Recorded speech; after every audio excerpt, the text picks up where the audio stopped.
Well, Dr. Ferguson, what do you think is the greatest contribution Reformed theology can make to our secular culture today? Why do we need Reformed theology?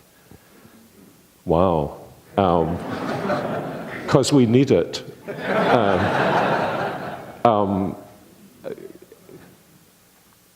Because, I think it's basically because it is such a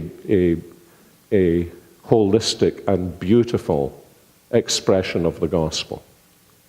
And because it actually has a very big vision.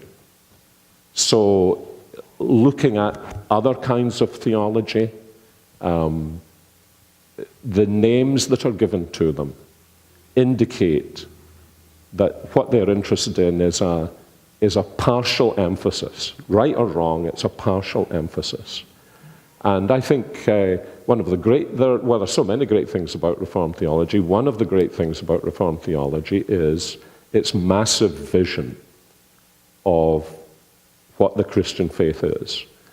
Another great thing about Reformed theology I have, I think, found basically all my life and have tried to encourage students to see as well, is it really gives you the liberty to say, I don't know what the answer to that question is.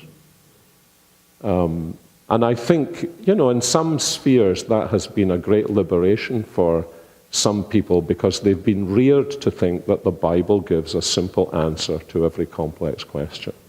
So I think one of the great things about Reformed theology as a Christian is it gives you a place to stand, and it also reminds you, like those slaves they used to put into the chariots when Roman generals had triumphed, saying, homo es, remember you're just a man. And if you can only give partial answers to questions, that's okay. That doesn't mean that the person who can give full answers to questions is necessarily right. To me, another huge thing about Reformed theology is its doctrine of humanity.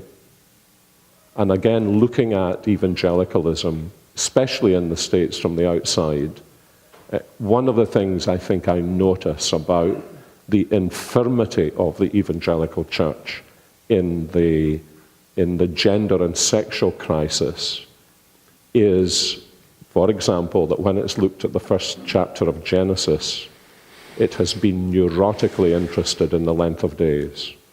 And it's had almost no interest in the fact that where Genesis 1 is going is to 26 to 28, that God made man as his image, male and female.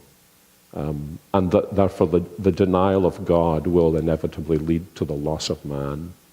And, right from the days of the Reformation, Reformed theology has always had a very strong doctrine of the image of God and what it means to be the image of God, therefore how glorious it is to be human.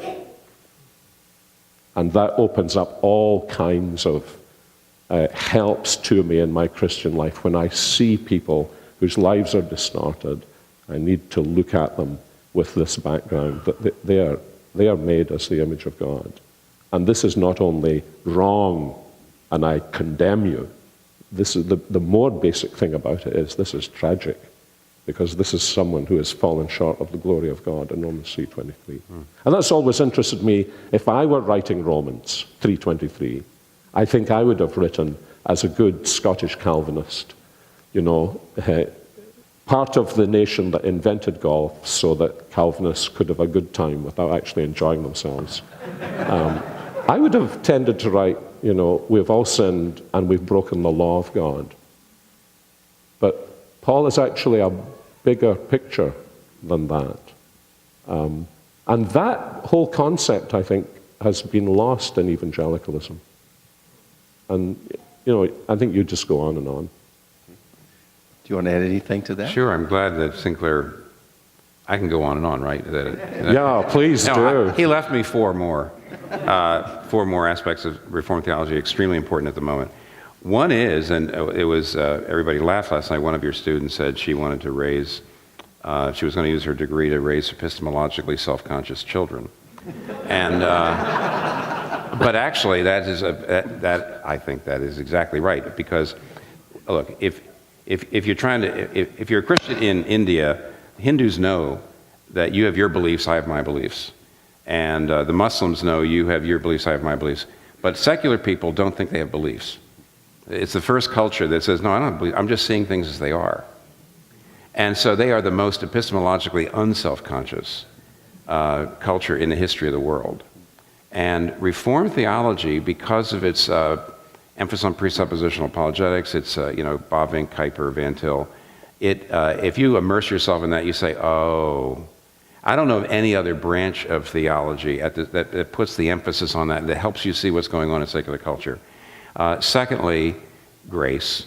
I mean, we talk about this all the time. Maybe we don't show it in the Reformed churches, but our theology pushes us away from either legalism or antinomianism into grace.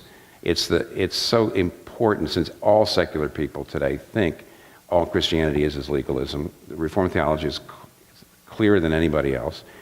Third, the emphasis on the covenant is an antidote to the individualism of our culture. I don't think general evangelicalism has that idea. I mean, it's funny. It's almost like when you ask a Reformed person any question, they say covenant. So how does the Old Testament, the New Testament, relate? Covenant? Well, why do we have to join a church? Why can't we just covenant? So you just do. It's just like covenant. But it's really it's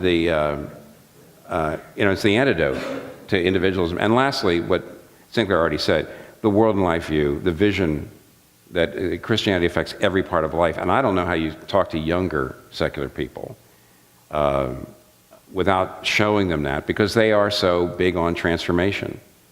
They have no idea what that means, and they actually have a shallow view compared to the Christian view. But if you take the world and life view, the emphasis on grace, the emphasis on the covenant, epistemologically self-consciousness, you add it to what Sinclair said. Maybe the Reformed Church doesn't have everything that we need, because we just don't live up to our theology, and we just need to start repenting about that. We have more to repent of than maybe any other church, because our theology is so grand. But nevertheless, the theology is almost, I don't know of anything more important than that Christians be reformed if they're going to make it in this secular, late modern world.